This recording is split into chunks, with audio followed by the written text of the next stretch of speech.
They don't tolerate idols. Their hearts were shaped by the law of God.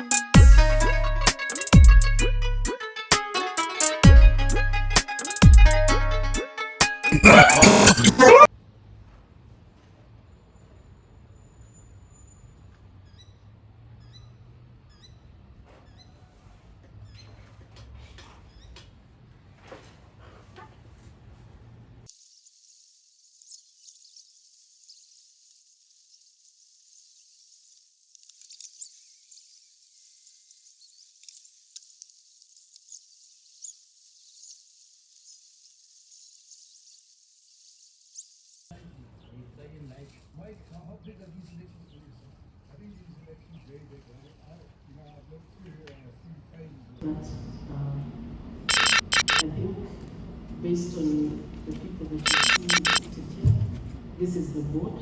I think the facts on diversity speak for themselves. So we have... We are proud to be the largest taxpayer in the country, growing our contribution within the period by 19.5% to 1.1 trillion. Against this background, I think it's always good when you deliver to shareholders what you guided them that you would.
What's up, yo?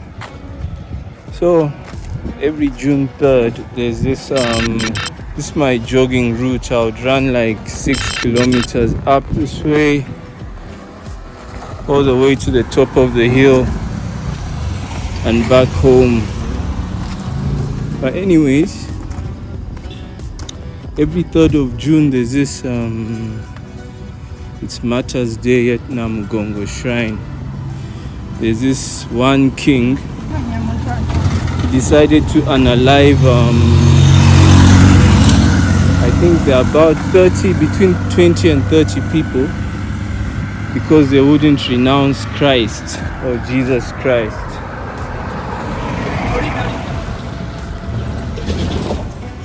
So he decided to unalive them, like to torture them, and when they still wouldn't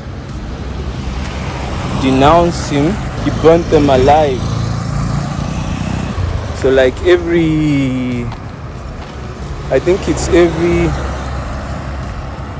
3rd June, like pilgrims walk from all over East Africa. They come from everywhere to celebrate Martyrs Day, to celebrate the lives of those people that stood up for themselves against the king. They were unalived and they were made martyrs, and yeah, so today is that day, and apparently the population in these parts goes up to, it can reach in excess of 1 million. So guys, as it goes, in the late 19th century, a group of 45 Christians were executed, like by the order of the King Mwanga II. Reason being insubordination, as well as refusal to renounce their faith, which is Christianity. Okay, so in the late 19th century, there was some political and significant political and religious upheaval within Uganda. This is present-day central Uganda. Like the arrival of Christians at this time, mainly the Catholic were the White Fathers and the Anglicans were the Church Missionary Society. When they arrived, they challenged traditional beliefs and imposed their own beliefs and their God and Jesus and Christianity on the locals. So at this time, many Baganda were converting to Christianity, and this is when tensions begin to brew, and there's a bit of tension between the white Christians and the local authorities. So in 1870, when they arrive, or in the 1870s, and they introduce Christianity, they also infiltrate, so to speak, some of the people that work for the king, and this kind of rubbed him the wrong way, because they begin to look to Christianity as opposed to local beliefs. And Mwanga at that time, Kabaka Mwanga II, had just ascended to the throne in 1844. He saw the growing influence of Christianity as a threat to his rule and the traditional religious and social order at the time. With all this happening, the king, he decides to off one of their own. He decides, this bishop, James Hannington, I'm going to off this guy once, see. So he goes on and he orders them to kill the dude. This is where Manga decides to unalive the 45 Christians. I think there's 22 Anglicans and 23 Roman Catholics. So the most famous executions occurred at Namugongo on June 3rd, 1886, where 32 Christians were burnt alive. Okay, for the most part, this is what brings everybody to Namugongo on June 3rd.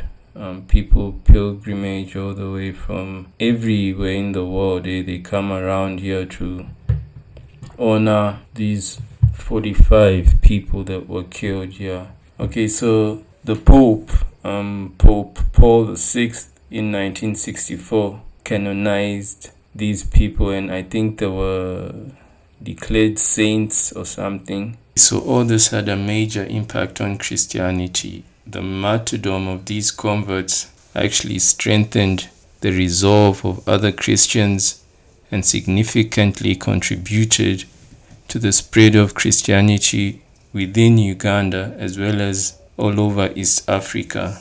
And to this day, it continues to stay strong. And with this, the Uganda Martyrs remain a symbol of faith and courage, inspiring many globally with the story of steadfastness in the face of persecution, seeing that they did stand up for what they believe in, even though they were being burnt alive for it. And this girl, she came across on my TikTok For You page. She shows up every now and then, and she's got very interesting takes on like historical context and the inner workings of what's happening within this region, East Africa and within Uganda, and she's a very interesting character. So I'd like y'all to hear what she has to say. Oh yeah, her handle on TikTok is Zukuka, which is basically it's basically wake up or something, or wake. Now that I've started, let me just keep going. The Uganda Martyrs were spies. They were spies. And for those of you who don't know, the Ugandan Martyrs was this group of people in the late 1800s who converted to Christianity, and then they started believing that everything that was happening in the Buganda kingdom was evil. And they were trying to turn the kingdom over to the British. So the king dealt them a traitor's death, executed them. And now people hold pilgrimage. I have relatives who come from Burundi, and they walk all the way until they reach Uganda, and they go to praise the Uganda Martyrs for what they did, because everything is turned upside down. They don't tell you the story before, they don't tell you the story after, they just tell you the story of. That is the way of imperialism. But let me tell you what happened after. So after this happened, the British attacked Buganda. They attacked Buganda. Kabaka Mwanga had to flee his own kingdom, and he went over to Kabalega. And this is a head of state, so he's going with his army. These people, animals, everyone is going. They went to Kabalega, and Kabalega helped them. And the stories we keep hearing about the Buganda and the Banyoro is that they were always fighting. What. They don't tell you this part, because they want you to think that Africans were always fighting each other. But no, Kabalega helped out. He even ended up being chased away from his kingdom. So now that both of them, they started trekking, going to northern Uganda, and on the way they collected a ragtag group of individuals, Nubians, Sudanese. In the end, they had 20,000 people with them, broke into fisticuffs with the British. There was a whole thing. They fought. People died. The British won. So they exiled Kabalega and Mwanga to Seychelles. Now the story is that Kabalega was injured. So when they were going on the way to Seychelles, they passed by Kenya, and there was a nurse who was taking care of them, and they fell in love, or whatever they did in those days, I don't know. But rumors are that that's where Kenyatta came from that union. But anyways, they continue on, they end up in Seychelles. But these are heads of state, and people back home are not just sitting around waiting that, oh, the people have been taken, whatever. So that didn't last long, and they ended up having to be repatriated. And on the way, the story is that the British poisoned them, and that was the eventual cause of their death. So back in Buganda, the British have set up have installed a 3-year-old as king, and they've set up a puppet, Sir Apollo Kagwa, to manage him. Sir Apollo Kagwa was a collaborator, and he was a puppet. That's why he was knighted and given that title of Sir. And in Uganda, they teach us that these are the people, these are the heroes of Uganda, these are the people that we praise. Again, because everything is upside down, we have to tell the truth the way it is, and shame the devil. Guys, this whole road is blocked off. This is what it looks like.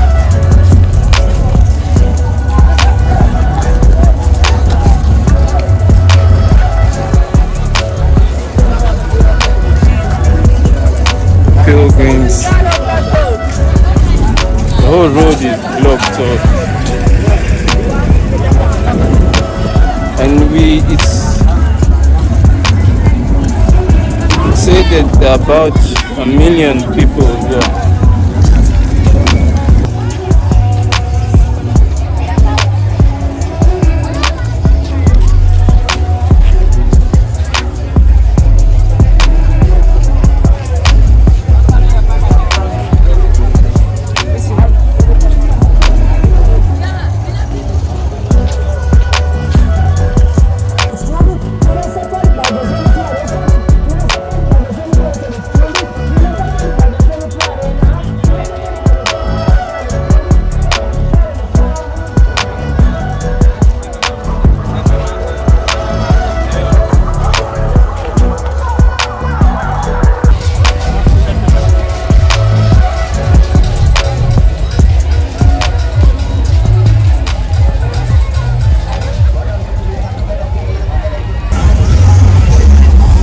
Guys, this place is super crowded, yo.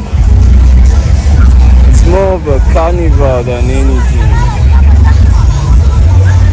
No wonder there's about 1,000,000 people here. It's insane. So guys, thank you so much for watching the video. If you got this far, support is much appreciated. Make sure to click the like button, subscribe if you enjoyed it. Hope you're having a good day. Enjoy your day, evening, morning, night further. And yeah, until the next one, peace and love.